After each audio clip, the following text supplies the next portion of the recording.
ladies and gentlemen, welcome to Mizu Eco-Care, your partner in everything environment. And today we continue in our environmental series. We're looking at energy and alternative sources of energy. To set the ball rolling, we start with Engineer Kombe. Thanks, David. So today we'll be talking about renewable energy. To begin with, energy has got quite a number of descriptions. So physicists would say energy is a quantitative property of matter which must be transferred into an object in order for it to perform work. Then we have other scholars, chemists, who would describe energy as a property of matter and radiation which exhibits itself as the capacity to do work. Then equally we have a description where it's the capacity of a physical system in order for it to perform work, a capacity of a physical system to perform work. So we have quite a number of examples of energy. We have kinetic energy, we have potential energy, we have electrical energy, we have thermal energy, we equally have mechanical energy. And the units for energy vary, they're in a range.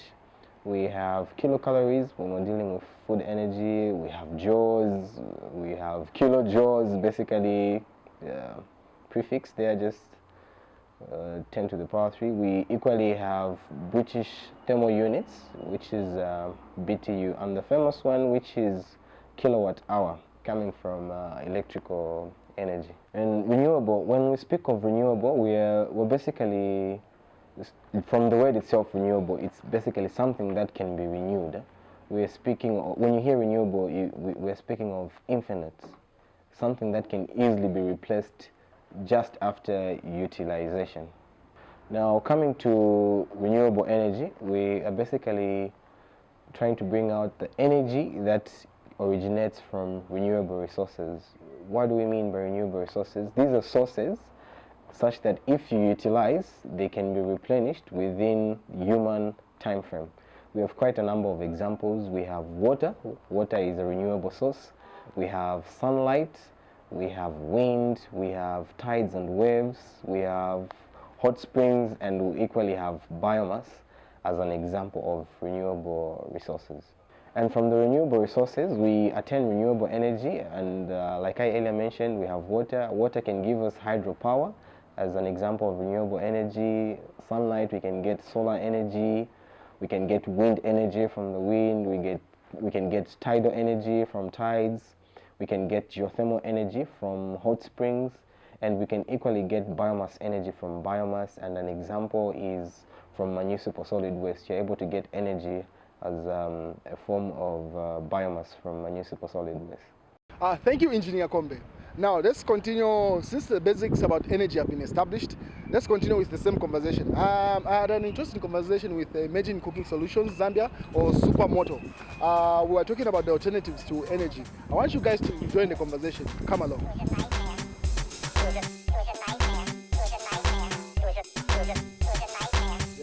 That I've heard so far from my interaction with them. There's Emerging Cooking Solutions and SupaMoto. What's the difference and why the name change? Any? Well, I think we are registered as Emerging Cooking Solutions. Sorry, that was the initial name of the company when we started. So we started dealing with cook stoves, and over the years we've expanded our product range to also dealing in solar lighting systems, and now we have entertainment systems as well, like TVs and radios. So the name Emerging Cooking Solutions sort of limited to what we're actually doing. Yes. So we decided to rebrand, and now we're trading as SupaMoto, but still registered as Emerging Cooking Solutions. So I would like to find out what products do you currently have on your market range? Yeah, so we've got the TVs about 24 inches, we've got the radios. So how are your TVs different from the ordinary TVs? Are they solar powered? They're solar powered TVs. And everything about us is about solar powered. Okay. Sure, even this TV is solar powered. Okay. So you've got TVs, solar power, lighting, you've got yeah. Okay. Yeah, we've got about 3 different lighting systems, which we call it Sun King 120, 120 plus, and the 60s. So for those, do you need a solar panel for them, or they come with They come with complete set with the solar panel. Okay. Sure. So the two different lights that you mentioned, what's the difference? The difference, the other one has got more lighting system in terms of hours, and the other one has got more bulbs compared to other. Load shedding. Right now we have been load shedded, if I'm not mistaken. Yes. So how does SupaMoto come in as a solution in that regard? Looking at the situation that the country is going through, the load shedding, the government has been opting for alternative energy, and that's where SupaMoto comes in, because for us, our products use solar energy, I mean the sun. Yes. So we don't use ZESCO. Yeah. So that's where we come in as an alternative for the load shedding that is being experienced. But most people seem to be hesitant when they hear solar energy. They say the light is not that bright most of the times. They say it's not sustainable. What would you say to such a mindset that people have? Well, for the misconception is there about solar energy. For many people, they think like right now, as it is raining, most people say no, solar energy is not the best because there's not much sun. Yes. A lot of people think it's the heat that is needed by the solar panel, but it's actually light.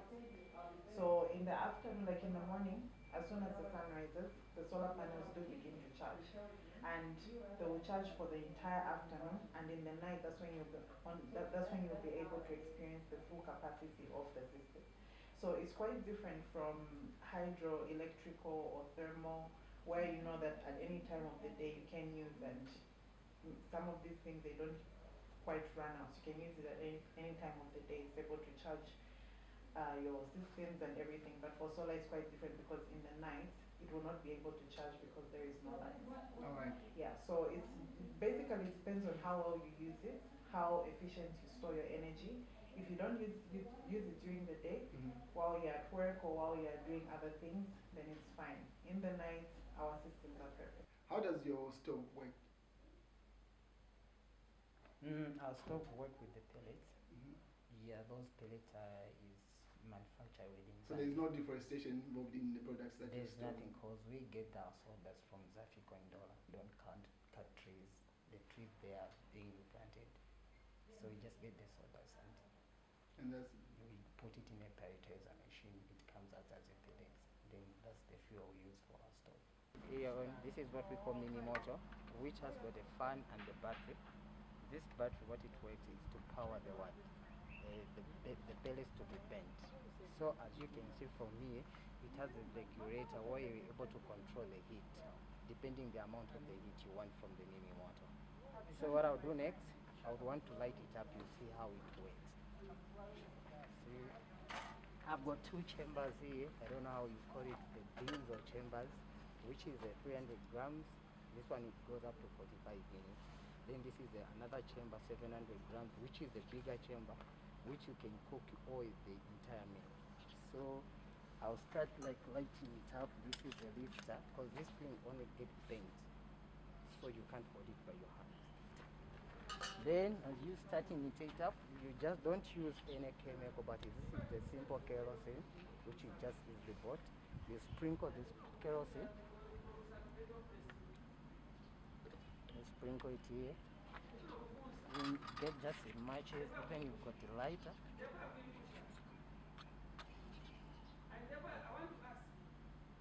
So you don't need to turn off the fan, as I said, area on, because when it blows the fire it will go off.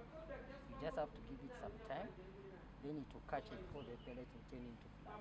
After turning to black, you just give it a few minutes, like now the way it is. When I do that, you see the difference how it looks. You see the difference? So that now, right now, everything is set. Then you are ready to cook. There's no, this smoke you are seeing is just a paraffin. It's not carbon monoxide. It doesn't produce any smoke.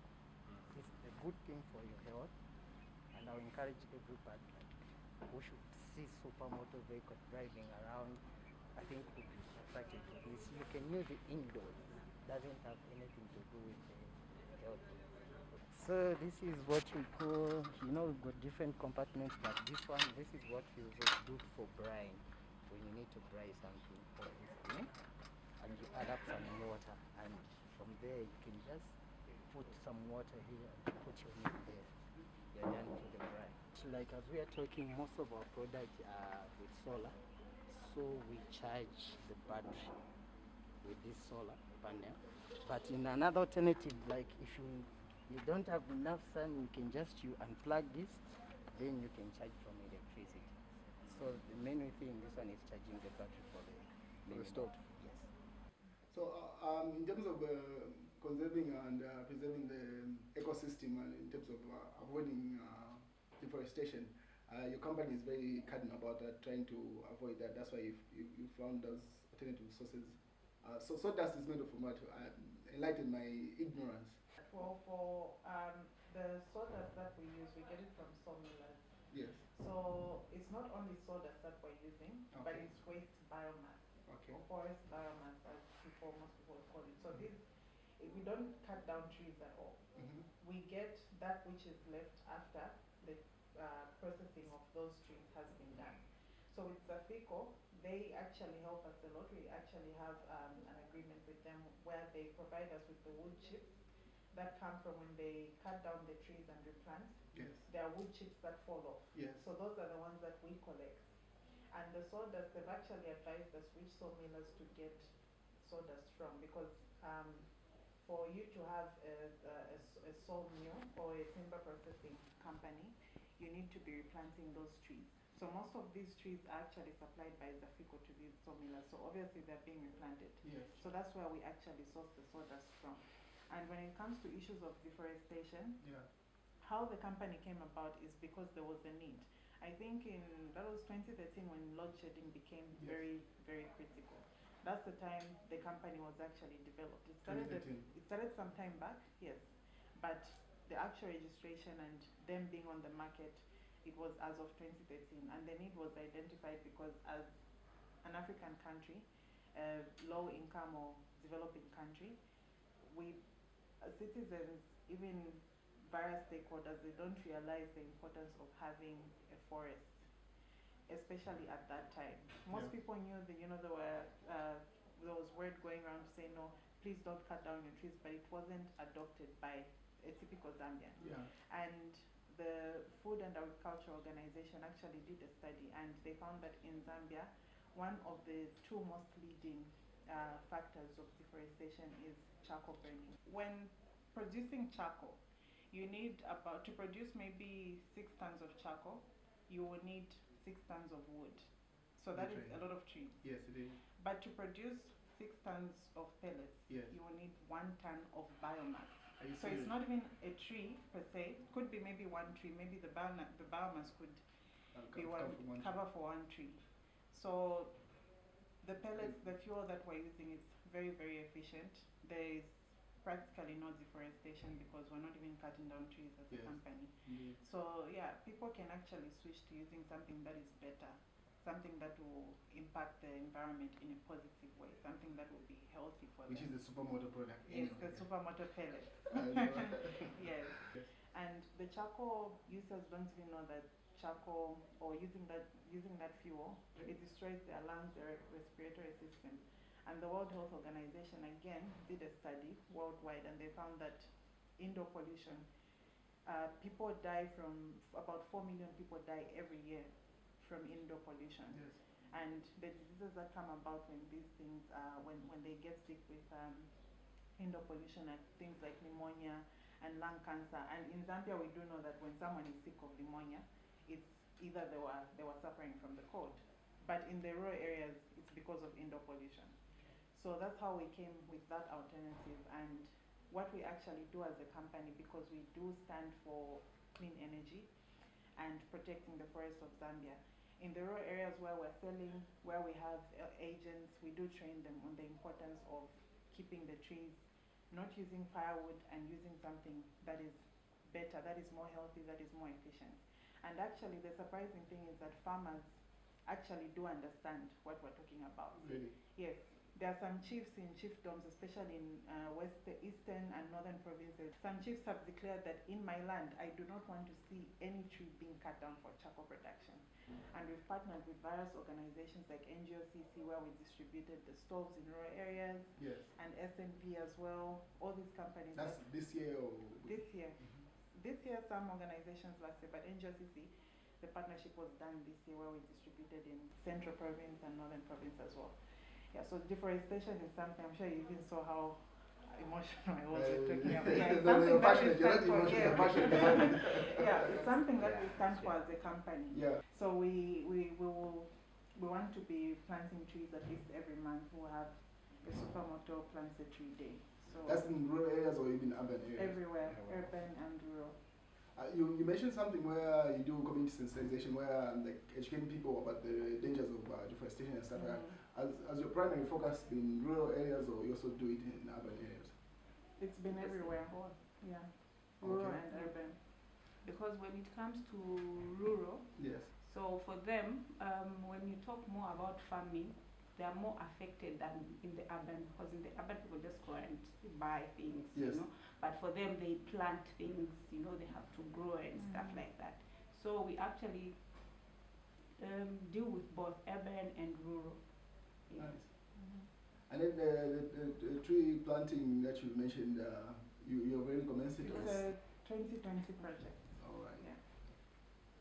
That's great. I'm very much enlightened with your products that you have. Would you like to share anything with the audience before we sign off? Any of you? Well, I think to the audience, from SupaMoto, what we can say is just switch to cleaner and efficient forms of energy, other than just depending on charcoal and hydroelectric, which is ZESCO in our case. There's a lot of benefits that come with using clean and alternative sources of energy, and you save money. You know, you live healthy if you're switching from charcoal to using wood pellets. So yeah, I would encourage. I've already switched. I don't remember last time I touched charcoal in my life. So it's something that's very good. You don't experience load shedding. It's not as bad when you have an alternative, because this is something that is going to, looking at the current situation in the country, is something that will not end right now. I'm sure people and stakeholders are doing everything that they can. So as that is being done, let's also switch to using clean energy. Yeah, so our project, I think they are found everywhere in Zambia. We've got different agents. We've got the regions like in Mbala. We've got also in Solwezi, in Western Province, Mongo, Southern in Monze. So is it like one location in each province? Is that what you're saying, or? Yeah, in all the provinces we have our products. Okay. So if someone wants like to reach our product to check where exactly it is, we've got all the sales reps that side. Oh, I'm sure. And they can also get through our call center on 2233. So that's 22333333. That's our customer care line. If you're anywhere around the country and you want access to the products, I'm sure one of our call center representatives can be able to advise where you can find our distributors. And for other areas, we have resellers and agents. Yes. Even here in Lusaka, we do have resellers and agents. So like for the shops, you can just check our Facebook page, then you can see What's the the page location. It's Emerging Cooking Solutions. Okay. yeah. So guys, as you find alternatives to the energy that you use, there's no need for you to use unsustainable sources. So thank you very much to our participants as well as our viewers. Overall, I'm sure you've learned a number of things in terms of the alternative sources of energy in our episodes. Stay tuned for our next episode.